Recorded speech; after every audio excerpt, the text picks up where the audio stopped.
네, 오늘 우리에게 주시는 하나님 말씀은 에베소서 2장 11절에서 18절까지 말씀입니다. 에베소서 2장 11절에서 18절까지 말씀 우리 함께 같이 한 목소리로 읽겠습니다. 신약성경 311페이지에 있습니다. 같이 읽습니다. 그러므로 생각하라. 너희는 그때 육체로는 이방인이요 손으로 육체에 행한 할례를 받은 무리라 칭하는 자들로부터 할례를 받지 않은 무리라 칭함을 받은 자들이라. 그때 너희는 그리스도 밖에 있었고 이스라엘 나라 밖의 사람이라.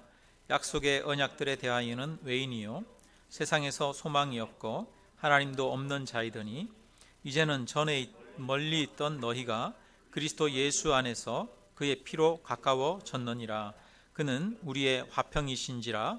둘로 하나를 만드사 원수된 것 그 중간에 막힌 담을 자기 육체로 허시고 법조문으로 된 계명의 율법을 폐하셨으니 이는 이 둘로 자기 안에서 한 새 사람을 지어 화평하게 하시고 또 십자가로 이 둘을 한 몸으로 하나님과 화목하게 하려 하심이라.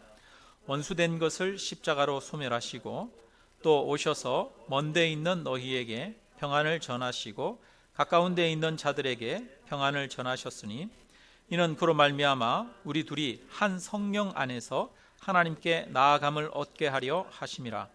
그러므로 이제부터 너희는 외인도 아니요 나그네도 아니요 오직 성도들과 동일한 시민이요 하나님의 번속이라. 너희는 사도들과 선지자들의 터 위에 세우심을 입은 자라. 그리스도 예수께서 친히 모퉁이 돌이 되셨느니라.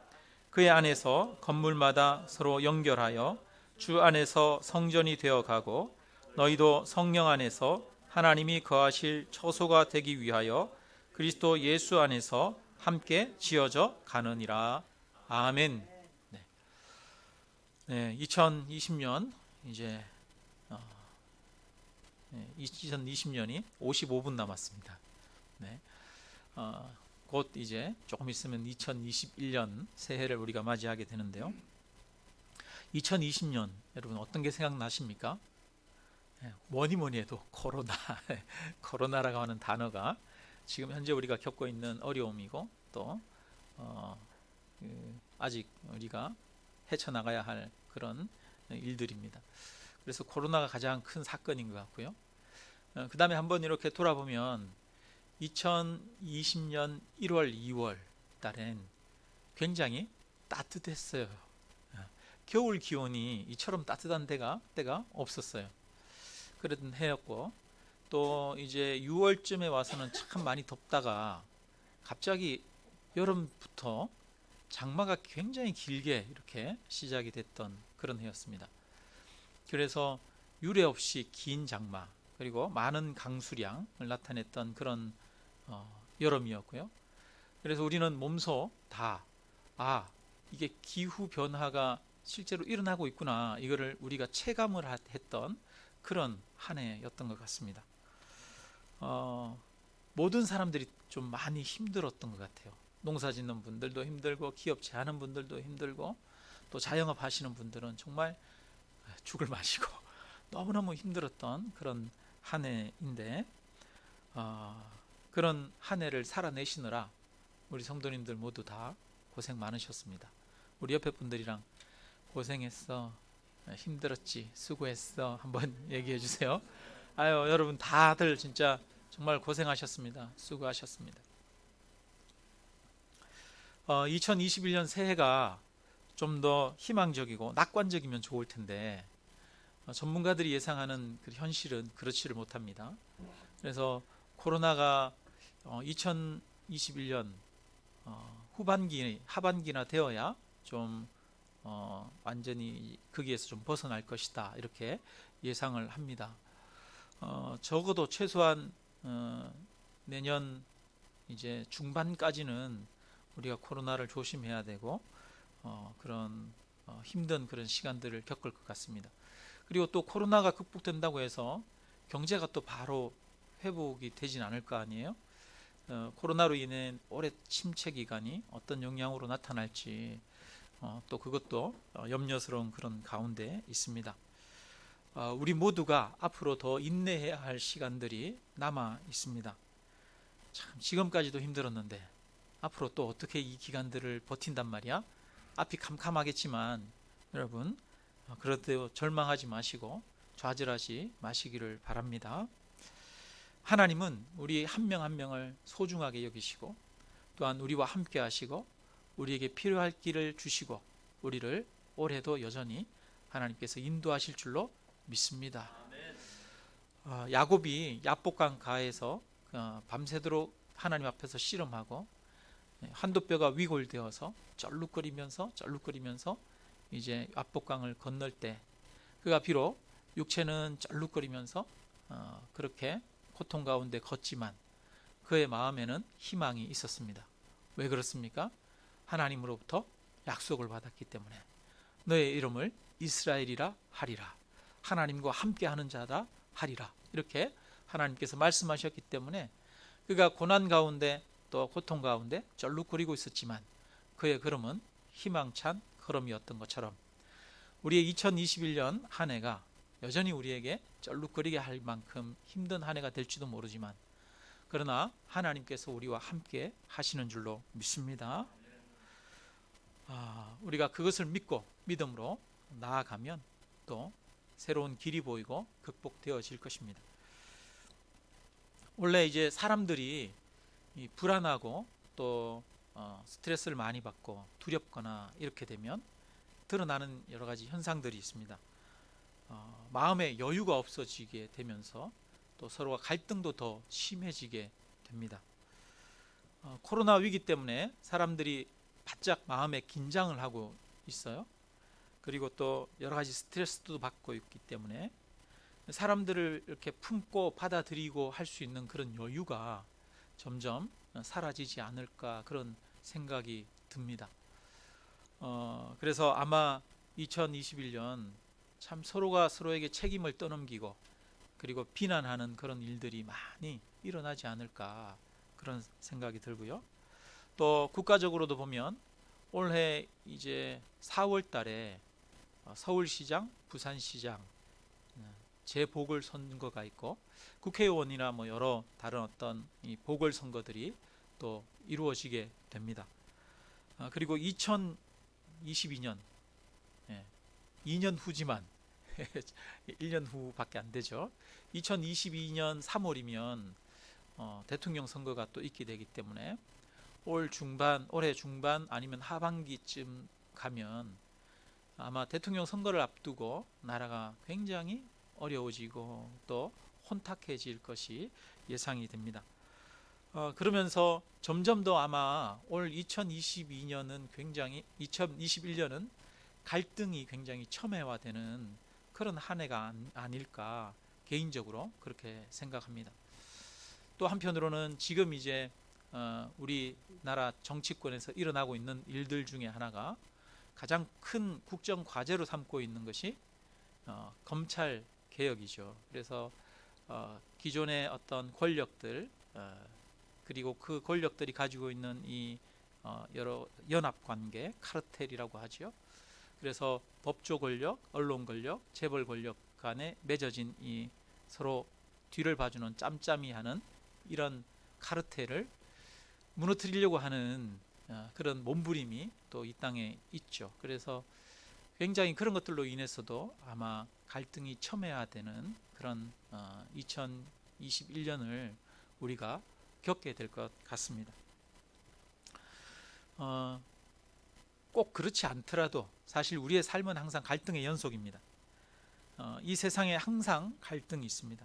그래서 우리는 사회적인 갈등, 개인적인 갈등들을 겪게 될 것입니다. 그래서 오늘은 송구영신 예배 말씀으로 평화를 이루는 것에 대해서 말씀을 나누기를 원합니다. 성도님들 모두 우리 2021년 한 해가 평안한 한 해가 되기를 주님의 이름으로 축원합니다. 여러분 평안은 성경에는 보니까 여러 뜻의 용어로 이렇게 쓰여지고 있는데 화평, 평화, 평안, 평강 이게 다 같은 말입니다. 샬롬이라고 하는 단어에서 나온 말이에요. 그러니까 히브리어로는 샬롬입니다. 오늘 14절에 보면 그는 우리의 화평이신지라 라고 말하고 있어요. 여기 화평이 바로 샬롬입니다. 샬롬. 이스라엘 사람들은 인사할 때 어떻게 인사하느냐 하면 샬롬 이렇게 인사합니다. 우리나라는 옛날에 인사할 때 뭐라고 인사했어요? 밥 먹었나? 식사하셨어요? 이게 옛날에 인사였잖아요. 왜? 옛날에는 우리나라가 밥 못 먹고 살 때가 있었잖아요. 정말 많이 굶주리고, 그래서 인사가 많이 굶주릴 때 간절한 사람들의 소망이 뭐냐 하면 제발 배부르게 좀 먹어봤으면 좋겠다. 이게 간절한 소망이니까, 밥 안 굶었으면 좋겠다. 이게 소망이니까 그때 인사말이 밥 먹었니? 저녁 먹었니? 이게 인사말이었어요. 그러면 이스라엘 백성들은 항상 인사말이 샬롬입니다. 샬롬. 왜 이 샬롬이라고 하는 말을 썼을까요? 이스라엘 백성들은 그만큼 이 평화가 없었어요. 평안이 없었어요. 왜냐하면 이 이집트의 그 애굽 나일강 문명이랑 그 다음에 이 유프라테스강, 티그리스강 유역에 있는 메소포타미아 문명이 만나는 그 교차점, 그리고 그 교차점이 통로가 굉장히 넓으면 되는데 굉장히 좁은 지역이에요. 굉장히 좁은 지역에 길목과 같은 곳에 위치하고 있는 데가 이스라엘입니다. 그러니까 양 문명이 항상 충돌하는 데가 이 이스라엘이에요. 그러니까 이스라엘에는 평화가 없었어요. 그래서 사람들이 항상 간절하게 기대하는 소망이 샬롬, 평화입니다. 근데 이 평화는 전쟁이 없는 것, 그게 이제 평화, 샬롬이기도 하고요. 샬롬은 사람과 사람 사이에 원수 맺는 것이 없이 사이가 서로 좋아요. 서로 사랑하는 관계예요. 이게 바로 샬롬, 관계 안에서 또 이루어지는 샬롬입니다. 뿐만 아니라 사람이 육체가 막 고통스럽고 아프지 않고 건강해요. 이것도 또한 샬롬입니다. 그리고 사람들이 마음속에 근심, 걱정, 두려움이 가득한 거 있죠. 근데 이게 없고 마음이 평안해요. 평안해요. 그거를 또 샬롬이라고 합니다. 그러니까 샬롬은 영혼, 육뿐만 아니라 사회적으로 또 개인적으로도 모든 면에서 평화로운 상태, 이것을 샬롬이라고 합니다. 그래서 하나님 나라는 참된 샬롬이 이루어지는 나라입니다. 천국은 진정한 샬롬, 평화가 있는 곳이 바로 천국입니다. 그래서 예수님은 이 땅에 평화의 왕으로 오셨다, 이렇게 이야기합니다. 이 땅에 진정한 평화, 샬롬을 주시기 위해서 우리 주님이 오셨습니다. 전쟁을 종식시킬 뿐 아니라 우리 마음에도 평안을 주시고 우리의 육체에도 건강을 주시고 우리의 영도 구원 얻게 하기 위해서 주님은 이 땅 가운데 오신 진정한 샬롬의 왕인 줄로 믿습니다. 그래서 우리는 이 샬롬을 꿈꾸어야 합니다. 평화를 꿈꿔야 합니다. 성경에서 꿈꾸게 하는 것은 평화입니다. 평화. 그래서 그리스도인은 이 평화를 꿈꾸는 겁니다. 여러분, 바라기는 2021년 한 해 우리 성도님들 모든 가정과 또 삶 위에 하나님의 샬롬이 이루어지기를 주님의 이름으로 축원합니다. 에베소서 2장 14절에는 이 세번역 성경으로 보니까 이렇게 돼 있어요. 제가 읽어드립니다. 그리스도는 우리의 평화이십니다. 그리스도께서는 유대 사람과 이방 사람이 양쪽으로 갈라져 있는 것을 하나로 만드신 분입니다. 그분은 유대 사람과 이방 사람 사이를 가르는 담을 자기 몸으로 허무셔서 원수된 것을 없애시고 여러 가지 조문으로 된 계명의 율법을 폐하셨습니다. 이렇게 말해요. 세번역 성경에 이렇게 되어 있습니다. 그래서 여기 보니까 세번역 성경에는 이 유대인과 이방인 사이에 그 막힌 담을 하셨다는 것을 명백하게 표현해 놓고 있습니다. 여러분, 유대인과 이방인은 물과 기름 같은 사이입니다. 같이 있을 수가 없는 사이예요. 그 당시에 이 유대인은 이방인들을 죄인으로 여겼습니다. 그래서 이런 이야기도 있대요. 만약에 이방인 여인이, 만삭인 여인이 출산을 하고 있다면 그 옆에 지나가다가 도와주지 마라. 도와주지 말아라. 예, 이방인 여인이 출산하고 있으면 옆에 지나가다가 도와주지 않는 것이 율법적인 것으로 이스라엘 백성들은 여겼대요. 왜요? 도와주는 것은 죄인이 이 땅 가운데 태어나게 하는 것이기 때문에, 악인이 태어나게 하는 것이기 때문에 도와주지 말라 그랬다는 거예요. 그래서 이스라엘 백성들은 이방인과는 식사도 함께 하지 않았어요. 옆에 앉지도 않았어요. 왜? 이방인의 죄에 전염된다고 생각했기 때문에. 그러니까 이 당시에 이방인과 유대인은 남한북한보다도 더 깊은 갈등의 골이 있고, 뿐만 아니라 우리 한국과 일본보다도 더 깊은 갈등의 골이 있는, 거기가 바로 이 이방인과 유대인 관계라고 할 수 있습니다. 넘을래야 넘을 수 없는 담이 쳐져 있는 그런 사이죠. 그런데 이 당시에 2000년 전에 놀라운 일들이 일어나기 시작합니다. 예수님이 십자가에서 못 박혀 죽고 난 이후에 사람들이 이렇게 모여서 정기적인 모임을 가지는데, 거기에 보니까 이방인이 있고 여러 민족이 섞여 있어요. 거기에 또 누가 있어요? 유대인이 있어요. 거기에 남자가 있고 여자가 있고, 거기에 보니까 귀족이 있고 종이 있고, 그 사람들이 다 한 집에 한 방에 모여서 찬송을 하고 말씀을 듣고 기도를 하고 있는 거예요. 여러분, 그것이 무엇입니까? 교회입니다. 교회. 그때까지 세상에서 전무후무한, 한 번도 있어 보지 않은 새로운 모임이 생겨났어요. 모든 인종을 뛰어넘고 모든 민족을 뛰어넘고, 뿐만 아니라 남녀노소 신분의 고하를 뛰어넘는 모임이 만들어진 겁니다.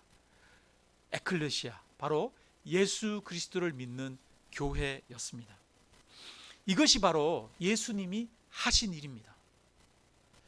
이방인과 유대인 사이에 있는 그 담을 예수님이 자기 몸으로 허무셔서 하나가 되게 하셨다라고 말합니다. 예수님이 십자가의 죽으심으로 이루신 일이 바로 담을 허무는 것이었습니다. 하나가 되게 하는 것이었습니다. 이것이 바로 평화를 이루는 것이었습니다. 그래서 예수님은 평화의 왕으로 이 땅 가운데 오셨습니다. 우리나라에도 이런 역사들이 많이 있어요. 여러분 개인적으로도 예수 믿으면서 이런 경험들을 하셨을 줄 믿습니다. 누군가 도저히 함께 할 수 없는 인간, 꼴보기 싫은 인간, 그 사람과 화해하게 되고 그 사람을 인정하게 되고 하는 역사가 저와 여러분의 인생에도 있었기를 바랍니다. 하나님을 믿는 사람이라면 여러분, 그런 역사가 있어야 됩니다. 그런 역사가 날마다 자주자주 나타나야 됩니다. 왜? 주님이 하신 일이 담을 허무는 것이었기 때문에. 1907년에 우리나라에 이제 평양 대부흥 운동이 일어납니다. 그러면서 놀라운 성령의 역사들이 강력하게 일어나는데, 그 당시에 이제 평양 지역에 이 방위량 선교사님 외국인이죠. 외국인 이제 선교사님이 그 지역을 이렇게 목회를 하고 있는데, 굉장히 목회가 좀 어렵고 힘들었대요. 이 어려운 이유 중에 하나가 뭐냐 하니까, 이 목회하는데 그 교회들의 지도자들 사이에 서로 갈등이 있는 거예요. 그 갈등의 당사자 중에 가장 심각한 게 강유문 전도사님이랑 장대현 교회 김장로님 사이에 이 갈등이 아주 심각했다라고 합니다. 근데 이제 1월 14일 날 1907년 1월 14일 날 저녁 집회를 하는데, 하나님의 은혜가 이 강유문 전도사님에게 임한 거예요. 그래서 그 당시에는 이제 바닥에 앉아서 예배를 드렸잖아요. 근데 바닥에서 앉아서 예배를 드리는데 강유문 전도사님이 앞에 이렇게 걸어서 나오더니 성도님들 앞에서 자기가 그동안 이 김장로님을 미워하는 마음이 있었다고 그러면서 자기의 마음이 어땠는지, 자기가 그런 자기 죄를 이 성도님들 앞에서 솔직하게 숨김없이 고백을 한 거예요. 근데 그 자리에 누가 앉아 있었느냐? 김 장로님이 앉아 있는 거예요. 그 방위량 선교사님은 깜짝 놀랐죠. 아이고, 김 장로님 반응이 어떤가 이렇게 눈치를 보고 있는데 김 장로님이 앞을 톡톡톡 걸어 나오는 거예요. 톡톡톡 걸어 나오더니 앞에 와가지고 김 장로님도 그러더라는 거예요. 나는 하나님을 거슬러 싸운 죄인입니다.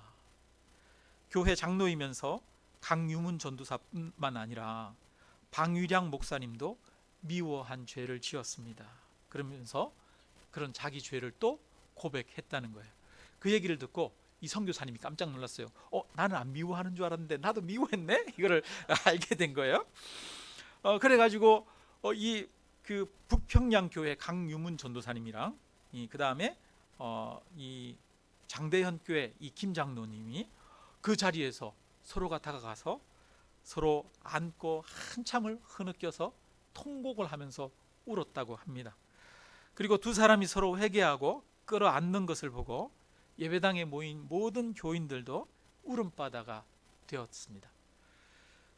그리고 또 이 김 장로님이 방위량 선교사님에게 가서 자기가 방위량 선교사님을 미워했는데 저를 용서해 주시겠습니까? 저를 위해서 기도해 주시겠습니까? 그래가지고 또 이 방위량 선교사님이 이 김 장로님을 끌어안고 기도하면서 그냥 통곡하면서 기도할 수가 없어서 주여 주여 그러면서만 기도를 했었다라고 합니다.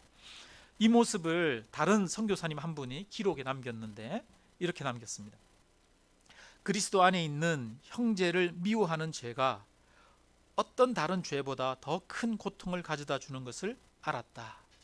나는 교회의 유능한 두 지도자, 한 명의 장로와 전도사가 강단 앞에 나와 서로 부둥켜 안고 마치 자신들의 심장이 터질 듯이 울부짖는 모습을 결코 잊을 수 없다라고 이렇게 기록했습니다. 여러분, 이것이 바로 하나님의 역사입니다.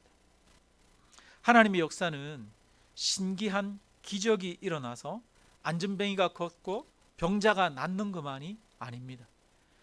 하나님의 역사는 사람들 간에 막힌 담이 허물어져 내리는 그곳에 있습니다. 미워하던 사람들이 화해하는 곳에 하나님의 역사가 있습니다. 하나님이 이 땅에서 하신 사역의 핵심은 용서와 사랑입니다. 용서와 사랑이 이루어지는 곳에는 하나님의 역사가 있습니다. 서로 간에 쌓았던 담이 무너지는 곳에 하나님의 역사가 있습니다. 오늘 에베소서에서는 말합니다. 예수님이 이 땅 가운데 오신 이유가 바로 그 담을 허물기 위해서 왔다라고 말씀하십니다. 하나님과 우리 사이에 막힌 담을 허시고 또 사람과 사람 사이에, 유대인과 이방인 사이에 막힌 담을 허시기 위해서 예수님이 오셨습니다. 예수님이 십자가에 죽으심으로, 자기 몸을 찢으심으로 담을 허무셨습니다. 여러분, 예수님이 찢으신 그 담을, 허무신 담을 새로 세우지 말기를 주님의 이름으로 축원합니다. 예루살렘 교회에 처음에 여러 가지 기사와 표적이 많이 나타납니다. 뿐만 아니라 이 예루살렘 교회 예수님을 믿고 은혜를 받으니까 사람들이 자기 집에 있는 물건들을 다 가지고 오는 거예요. 그러면서 아무도 이것이 자기 거라고 하지 않고 서로가 물건과 또 재물을 같이 통용하면서 서로 나누게 되어집니다. 서로 사랑으로 하나가 되었습니다. 그럴 때 세상 사람들은 그 교회의 모습을 칭찬하며 하나님을 믿는 사람들이 더해졌습니다. 오늘날 우리에게 일어나야 할 기적은 바로 이 화평의 역사입니다. 화평이라는 것은 그냥 아무 일도 없이 서로 그냥 인사하면서 대면 그냥 지내게 되는 것, 이게 화평이 아닙니다. 화평은 갈등이 없으면 되는 것이 아니라 서로가 적극적으로 용서하고 사랑하고 하나가 되는 것입니다. 이 화평케 되는 것은 하나님의 역사가 우리 개인적 관계와 가정과 또 교회와 온 세상 가운데 일어나도록 그렇게 되어야 하겠습니다. 반대로 여러분, 나누어지는 것, 분열되는 것, 이것은 사단이 만든 것입니다. 사단이 가장 먼저 한 게 뭐냐 하면 하나님과 사람 사이를 분열시킨 거예요. 이간질시킨 거예요. 그래서 마귀는 이간질하는 자다라고 이야기하지 않습니까? 그래서 하나님과 아담과 하와 사이가 이 사단으로 인해서 파괴되었고 관계가 벌어졌습니다. 그리고 나서 가인이 그 아벨 동생을 죽이죠. 가인이 동생 아벨을 죽인 다음에 에덴 동쪽, 에덴에서 멀리 떠나서 놋 땅이라고 하는 곳에 가서 그가 거기서 제일 먼저 한 게 뭐예요? 성경에 보면 성을 쌓고 그 성 이름을 에녹이라 하였더라, 이렇게 기록하고 있습니다. 가인이 가장 먼저 한 것, 인류 문명이 형성되면서 인류 문명 가운데 문명을 형성하면서 제일 먼저 한 행위가 뭐냐면 성을 쌓는 것이었습니다. 담을 쌓는 것이었습니다. 자기를 지키기 위해서, 자기를 보호하기 위해서 담을 쌓는 것이었습니다. 여러분, 우리가 담을 쌓는 이유는 무엇입니까? 자기를 지키기 위한 겁니다. 자기를 보호하기 위한 것입니다. 그런데 그것이 자기를 지키는 것이 아니라 자기를 죽이는 것이 되어집니다. 사람들과 담을 높이 쌓고 살아가는 것은 영적으로 건강한 것이 아닙니다. 사회적으로도 그렇습니다. 여러분, 여러 계층의 담이 높아져요. 그러면 그것은 건강한 사회가 아닙니다. 권력의 담이 높아져요. 권력이 한 군데 집중돼요. 그것은 건강한 사회가 아닙니다. 한 개인이든 아니면 사람과의 관계든 아니면 한 사회나 여러 가지 어떤 국가든 담이 높아지는 것은 건강한 것이 아닙니다. 관계가 깨어지고 담을 쌓게 되는 것은 하나님이 원하시는 것이 아니라 우리의 죄악된 본성에서 나오는 것입니다. 그래서 갈라디아서 5장에서는 이렇게 말해요. 분냄과 시기와 당 짓는 것과 분열함, 이러한 것은 육체의 일이다, 이렇게 말합니다. 서로 관계를 파괴하고 담을 쌓게 하는 것은 영적인 것이 아니라 육체의 일입니다. 육적인 일은 사단의 악한 것을 이야기를 하는 것입니다. 그런데 여러분, 우리 자신을 한번 이렇게 돌아보면 우리가 이런 상황 가운데 빠질 때가 얼마나 많습니까? 우리가 교회를 열심히 다니고 또 예수님 믿는다고 하지만 우리도 이런 일들에 빠지잖아요. 시기하는 일, 분내는 일, 또 분열하는 일, 또 당 짓는 일, 또 이런 일들이, 분쟁하는 일, 이런 일들이 우리 안에도 또 우리의 삶에도 때때로 생길 때가 참 많이 있습니다. 그래서 우리가 그런 일을 겪을 때마다 여러분, 우리는 그리스도인은 괴롭잖아요. 그것이 괴로워서 하나님 앞에 기도합니다. 하나님, 이 문제를 내가 해결하게 해주십시오. 사랑하게 해주십시오. 미워하지 않게 해주십시오.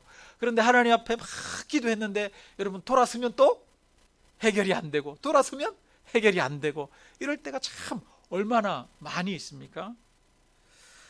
제가 이런 설교를 들으면 또 여러분, 아이고, 또 찔리는 마음들이 있을 것입니다. 그래서 가책을 받고 다시 관계를 회복하려고 해보지만 생각대로 마음대로 안 될 때가 참 많습니다. 여러분, 그러면 우리는 어떻게 해야 합니까? 답은 있습니다. 뭘까요? 예수 그리스도를 바라보는 것입니다. 오직 주님에게 답이 있습니다. 주님이 날 위해서 십자가에 죽으신 것을 날마다 바라보는 것입니다. 주님의 은혜와 사랑이 내 마음에 항상 흘러야 합니다. 그래서 찬양 중에 그런 찬양이 있어요.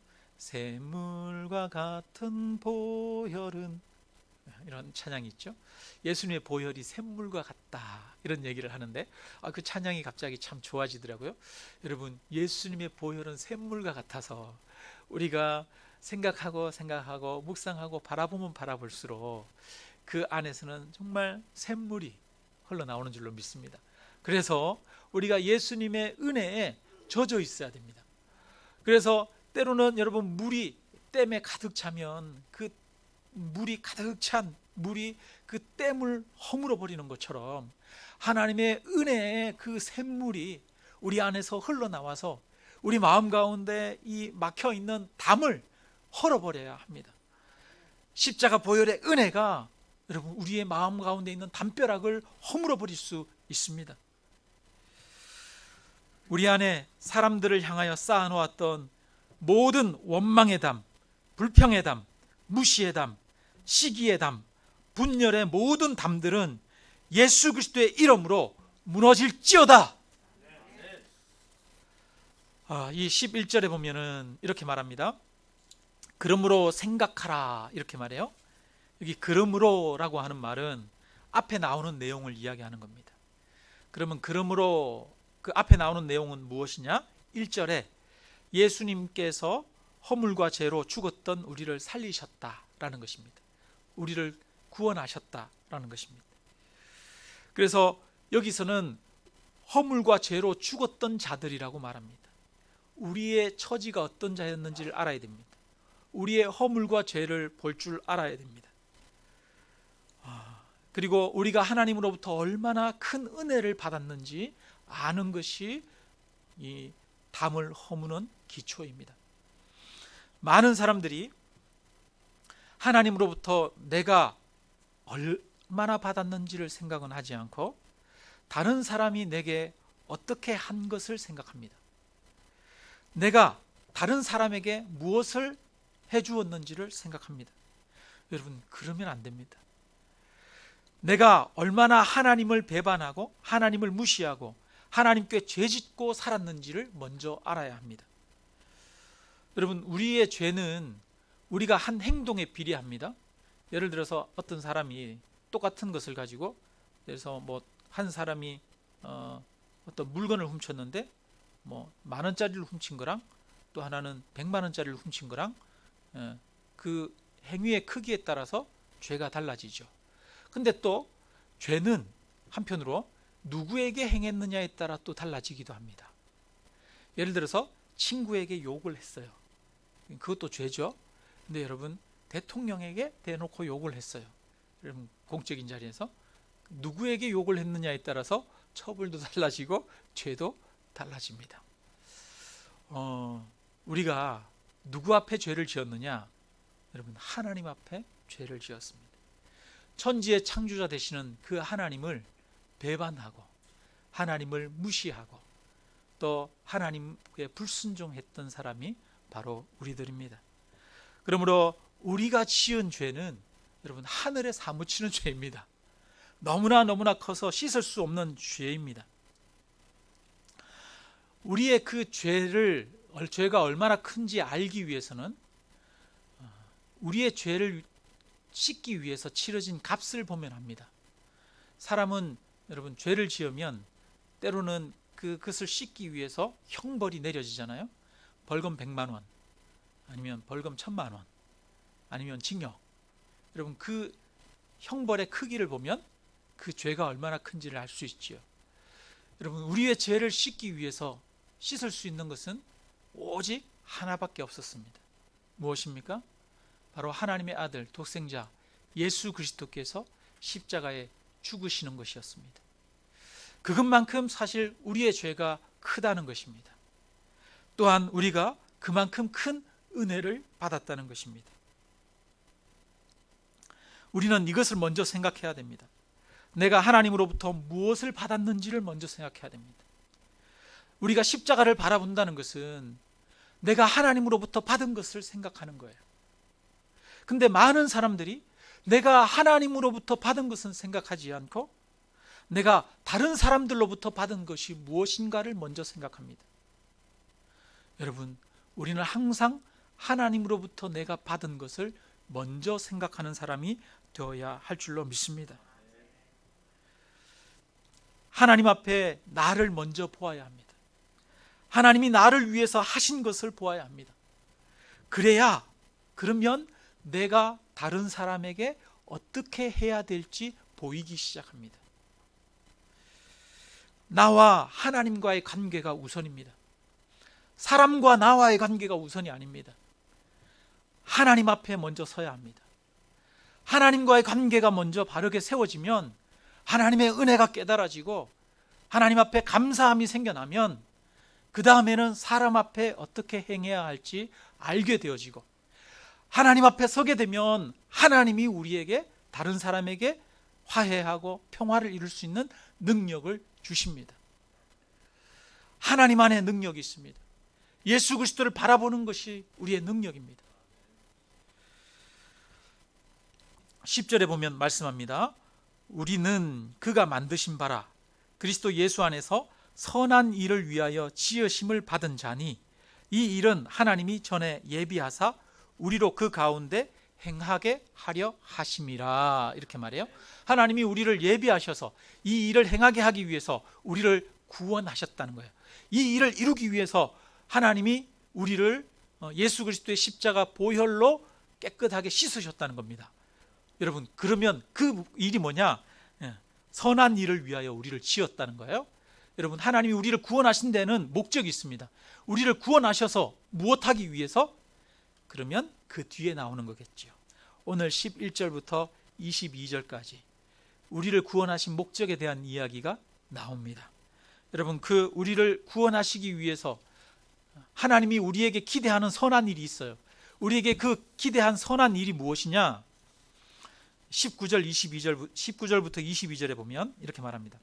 그러므로 이제부터 너희는 외인도 아니요 나그네도 아니요 오직 성도들과 동일한 시민이요 하나님의 권속이라. 여러분, 하나님의 권속이라는 말은 가족이라는 말이에요. 가족. 하나님이 우리를 구원하신 목적에 대해서 이야기를 합니다. 선한 일을 위해서 우리를 이렇게 하셨다는 거예요. 그 선한 일이라고 하는 것이 무엇이냐?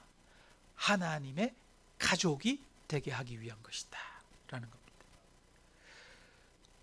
유대인과 이방인과 남자와 여자와 또한 가진 자와 없는 자가 한 가족이 되게 하는, 그것이 하나님의 목적이라는 겁니다. 그것을 다른 말로, 그래서 여러분, 그 하나님의 목적은 바로 선한, 하나님의 이루고자 하시는 선한 것은 바로 우리 안에 막힌 담을 헐고 화평을 이루는 것입니다. 그런데 만약 우리가 서로 사랑하지 않아요? 그리고 담을 쌓고 살아요. 그러면 그것은 하나님의 구원 목적을 배반하는 것입니다.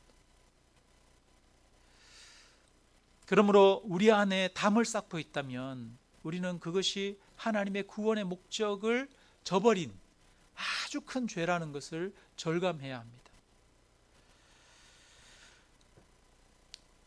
너희는 사도들과 선지자들의 터 위에 세우심을 입은 자라. 그리스도 예수께서 친히 모퉁이 돌이 되셨느니라.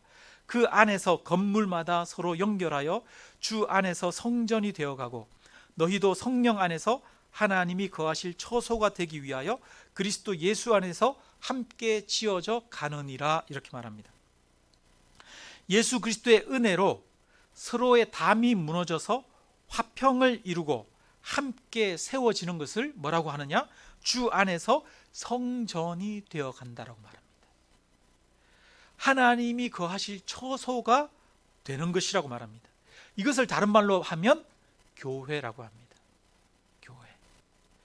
그래서 교회는 예수 그리스도로 인해서 화평이 이루어지는 것입니다. 하나님이 화평이 이루어진 그곳에 거하시는 것입니다. 그래서 교회가 성전이 되는 것입니다. 교회가 힘써야 할 것은 화평입니다. 화평이 깨어지고 시기와 다툼과 분열이 많은 곳에서는 하나님의 임재를 경험할 수 없습니다. 사랑과 화평이 있는 곳에 하나님의 임재를 경험하게 되어집니다. 사랑과 화평이 깨어진 상태에서 우리가 아무리 기도한다고 해도 우리는 하나님의 임재를 경험하지 못할 것입니다. 부부관계에 분열이 있는 상태에서 아무리 하나님 앞에 기도한다고 해도 그 기도는 막혀지는 것입니다. 그러므로 우리가 주의 은혜 안에서 화평하기를 힘써야 합니다. 이것은 그리스도인의 생명과 같은 것입니다. 예수 그리스도께서 우리를 구원하신 목적 중에 하나입니다. 그리고 이 화평은 오직 예수 그리스도를 바라볼 때에만 가능한 것입니다. 우리 교회가 중요한 것은, 그리고 오늘날 한국 교회에 중요한 것은, 여러분, 건물 세우고 성도들 많이 모이고 그게 아니라 작은 성도들의 모임일지라도 그 가운데 진정한 내려놓음이 있고 섬김이 있고 서로 사랑함이 있어서 그 안에 화평이 이루어지는 것입니다. 이 화평이 이루어지기 위해서는 오직 예수 그리스도만을 바라보아야 됩니다. 예수님이 십자가에 돌아가셨듯이 나의 정과 욕심과 자존심과 나의 생각을 못 박아야 하는 것이죠. 그래서 우리 교회가 가장 힘써야 할 것 중에 하나가 바로 이 화평입니다. 우리 교회와 성도님들의 가정과 직장과 개인적인 모든 관계 위에 하나님의 화평의 복이 임하기를 주님의 이름으로 축원합니다. 네. 우리 성도님들은 집안에서 부부간에도 화평하기를 힘써야 합니다. 사회에서도 다른 사람들과 화평하기를 힘써야 합니다. 화평을 이루어야 됩니다. 예수 그리스도의 능력으로. 예수 그리스도의 능력이 나타나는 곳에는 화평이 이루어집니다. 이 로마 시대, 짧게 한 가지만 더 말씀드리고 말씀 마치겠습니다. 이 로마 시대에 텔레마쿠스라고 하는 사람이 있었어요. 이 사람은 사막에서 은둔하면서 혼자서 기도하는 삶을 살았던 사람입니다. 근데 이 사람이 하나님의 명령을 받았어요. 로마로 가라는 그런 명령을 받아서 로마로 딱 갔는데, 이 로마에 도착했는데 원형 경기장에서 엄청난 큰 소리가, 함성 소리가 막 들려오는 거예요. 거기 원형 경기장에 8만 명이 넘는 사람들이 모여가지고 거기에서 검투 경기를 보고 있었어요. 검투 경기라고 하지만 그냥 경기가 아니라 살고 죽는, 실제로 싸우는, 그래서 죽이는 그런 경기였습니다. 그것을 보고 이 텔레마쿠스는 하나님이 나를 로마로 가라고 하신 이유가 이것 때문이구나 라는 것을 깨달았습니다. 그리고 그는 원형 경기장으로 뛰어들었습니다. 그래서 거기에서 검투사들이 서로 칼을 휘두르면서 죽고 죽이는 가운데 뛰어들어서 말합니다. 예수 그리스도의 명령이다. 지금 당장 싸움을 멈춰라 라고 외치기 시작합니다. 계속 뛰어다니면서 예수 그리스도의 명령이다. 지금 당장 싸움을 멈춰라. 그런데 사람들은, 관중들은 갑자기 들어온 이 텔레마쿠스를 보면서 웃기 시작했습니다. 왜냐하면 그것이 그냥 하나의 기획된 그런 이벤트인 줄 알았습니다. 그러면서 계속 그렇게 뛰어다니니까 그 심판관이 한 이 검투사에게 사인을 보냈습니다. 저 사람 죽여버리라고. 그래서 텔레마쿠스를 칼로 찔렀습니다. 텔레마쿠스는 칼을 맞고 피를 흘리면서 죽어가면서도 외쳤습니다. 예수 그리스도의 명령이다. 이 싸움을 멈춰라. 예수 그리스도의 명령이다. 이 싸움을 멈춰라. 죽으면서도 마지막까지 그렇게 외치다가 그렇게 죽어갔습니다. 그러자 일순간에 그 8만 명이 모인 그곳이 조용해지기 시작했습니다. 한참 조용하다가 황제가 자리에서 일어나서 떠났습니다. 그리고 원로원들도 떠나고 그 다음에 거기에 있던 관중들이 하나 둘 자리를 떠나기 시작했습니다. 이것이 실제로 391년에 일어났던 일이라고 합니다. 그리고 그 일로 말미암아서 로마의 검투 경기는 사라지게 되었다고 합니다. 텔레마쿠스는 세상 사람들에게 화평의 메시지를 던지기 위해서 목숨을 바쳤습니다. 하나님이 나를 로마에 보내신 이유는 이것 때문이구나. 로마에 화평을 이루도록 하기 위해서 나를 보내셨구나 라는 것을 알았습니다. 이것이 오늘날 우리 교회들이 이 땅에서 해야 할 일입니다. 교회는 분열이 있고 다툼이 있고 싸움이 있는 곳에 평화를 만들어 가야 합니다. 우리는 이 세상의 화해자가 되어야 합니다. 올 한 해에도 우리의 삶 가운데 또 우리 사회 가운데 많은 갈등이 있을 것입니다. 세상은 우리를 분노와 적개심에 쌓이게 만들 것입니다. 그 갈등들 속에서 우리가 우리 마음을 지킬 수 있기를 바랍니다. 죄악은 미워하되 사람을 향해서 비난과 저주를 퍼붓는 것이 아니라 사람을 긍휼히 여길 수 있기를 바랍니다. 사람을 사랑으로 품고 어디서나 어떤 상황 가운데서나 화평을 세워갈 수 있기를 주님의 이름으로 축원합니다. 여러분, 그러면 이 힘은 어디서 나옵니까? 오직 예수 그리스도에게서 나옵니다. 예수 그리스도를 바라보아야 합니다. 예수님이 우리의 힘의 원천입니다. 날마다 주님을 먼저 바라봄으로써 평화의 왕 되신 주님이 우리 모두의 삶에 평화의 능력으로, 화해의 능력으로 역사하기를 주님의 이름으로 축원합니다. 우리 함께 찬양 드리겠습니다.